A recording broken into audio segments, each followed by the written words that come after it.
Hey, so as you can remember, last time I moved past a bunch of potential bad endings, including one with Huntress. I'll be getting back to it. Everyone starts moving towards the fire pit, if only to get away from Wreath's complaining. I swear. Why does Wraith have to be such a creep? I mean, I know it doesn't fit in this situation, but still.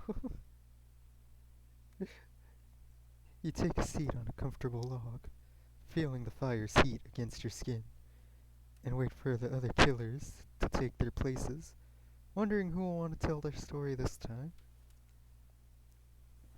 Will narrator tell a story?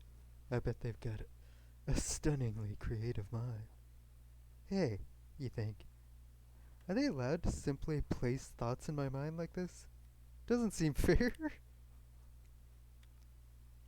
Everyone makes their way in, but something unexpected happens. Nothing.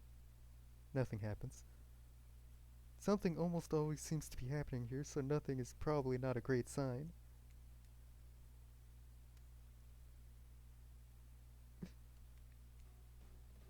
Are we all just gonna sit here quietly? Oh, cool, and now everyone is looking at you.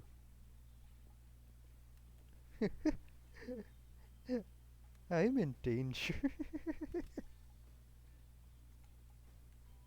So, you know, do something. Should I pick someone to tell a story? Or we could play charades? Boggle? I like how everyone's smiling, except for Spirit, who seems to almost be disgusted at that freaking thought. Well, we were actually thinking, why don't you tell us a story?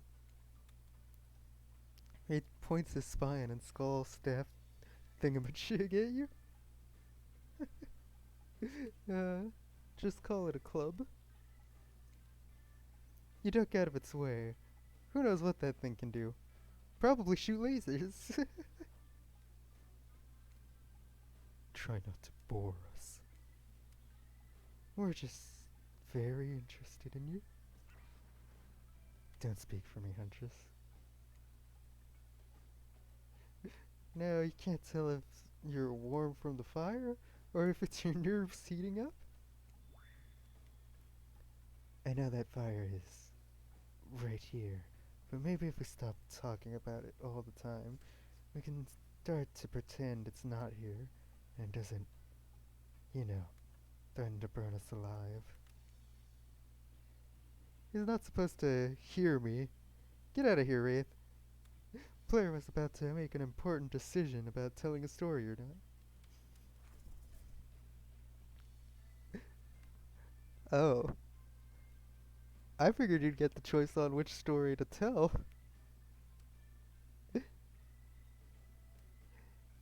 Either way, I'm not really gonna back down. They asked me to tell a story. I'll tell a story. Sure, I'm game to tell a story. I hope it's a mystery. Oh my god. Okay, so, what type of story do you want to tell? Romance, adventure, and action. Hmm.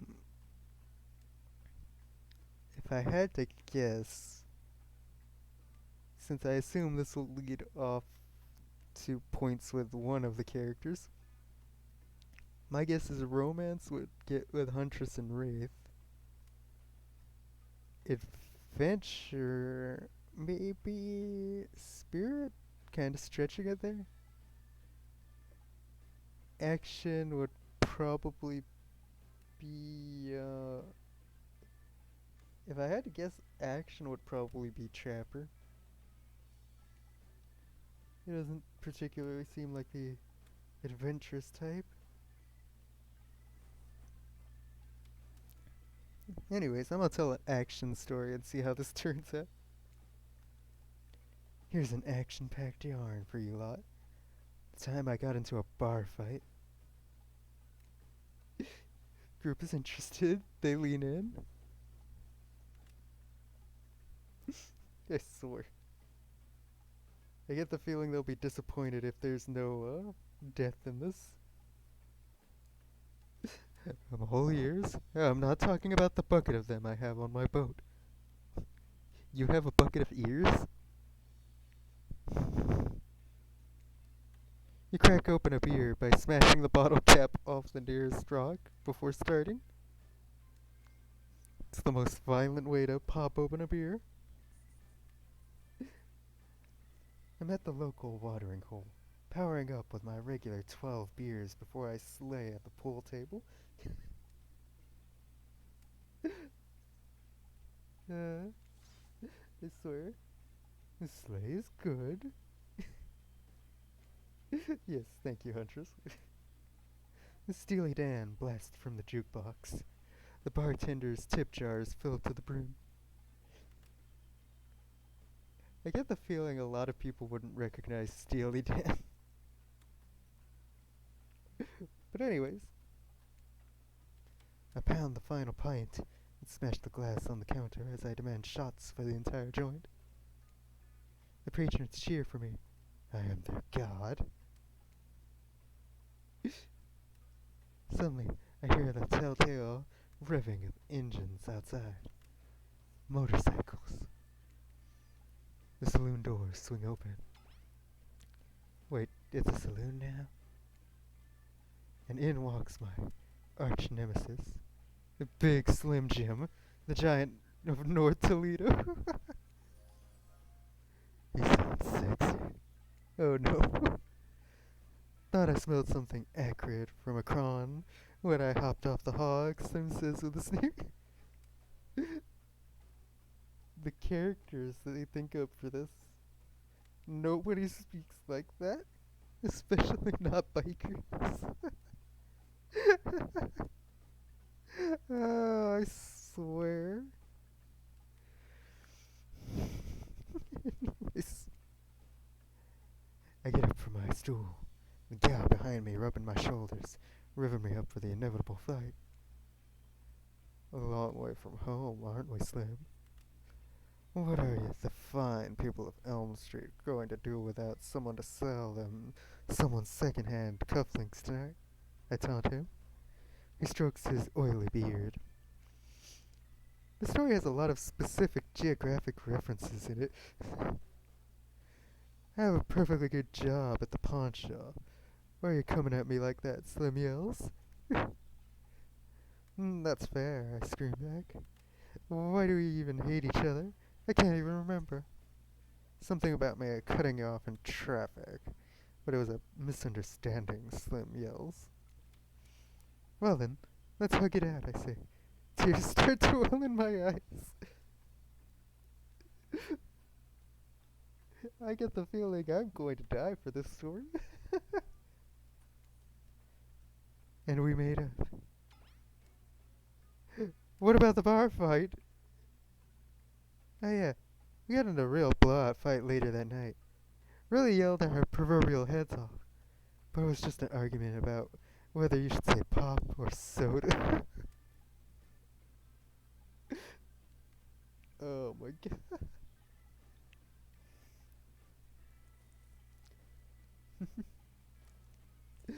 uh, I swear. I know there are some people who say pop. I just feel saying soda is better. I know it's kind of weird to bring that up now. But I have a funny story. There's this guy I knew who, he was one of the older generation. He didn't know how to refer to video games, so he just called them videos for some reason.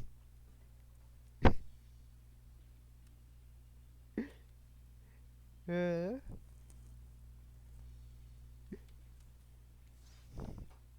Come on! I gave up headlining at Coachella for this. The fact that he was actually headlining at Coachella. Spirit laughs hysterically, probably laughing at you, but it's a laugh you're ready to accept. That sure was a kind of story, technically. Okay, that was not a very good story. I don't mean to insult you, but it was actually quite bad. Sorry, but this narrator keeps it real. We can't just end there. So who else would like to hear a story? Or would you like to hear a story from tonight? You look from killer to killer, trying to decide who might be the most entertaining.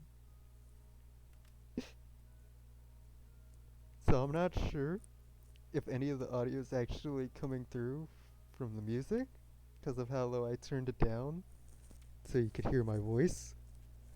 But it's playing a variation of the main theme to Dead by Daylight. It's actually more of a chimey version of it, but it's also a very soft version of it.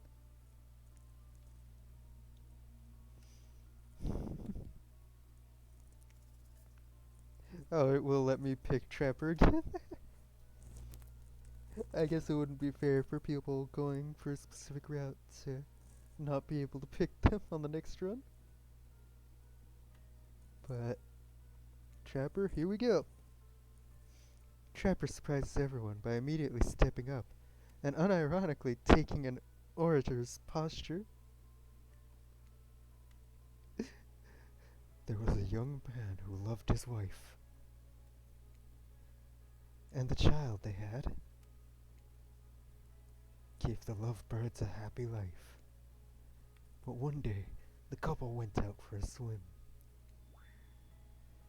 Mother didn't return. The boy only had him. Some said the currents took her away, yet others said different. Pointed the husband's way. For the young man was fearless, cunning, and smart. And he had many goals, both grand and bold.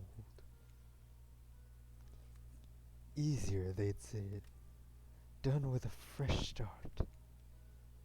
A wife with her own dreams wouldn't help him at all. Lucky for him, hers drowned in the streams.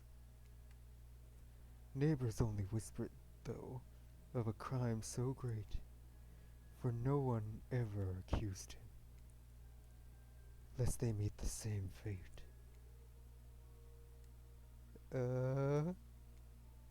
That was different. How do you react to this performance? That was more straightforward and actually kinda to my tastes, so I'ma just applaud him. Hurrah! You stand and clap loudly. Trickster takes out an air horn and blasts it. Quiet! Trapper is disgusted by your display of joy. Poetry is meant to be perceived internally, not enjoyed.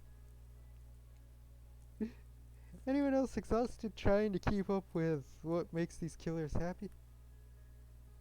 I'm a bit confused on how it makes them happy, yeah. Oh, it's story time. A lot of people like to take pot shots at sequels, but I think every good story deserves a follow-up. When you think it's the end, the sequel is almost never as rewarding as the original. That's why I'm much more a fan of the episodic style of storytelling. Knowing it's a series takes a lot of pressure off any individual installment and builds a greater sense of community between audience and creator. Fair enough.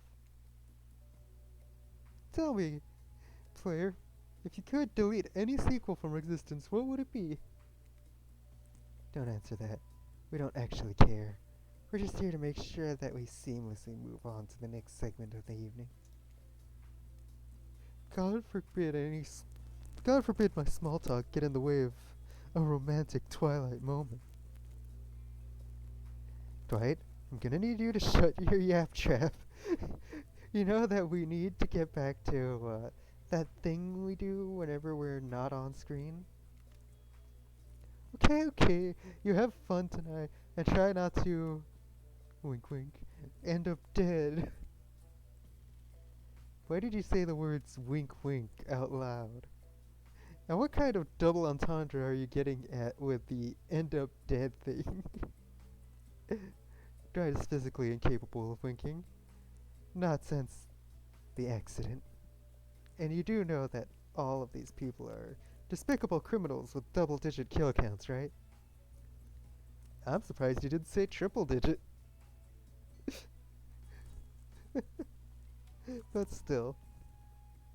I guess that's all for this recording.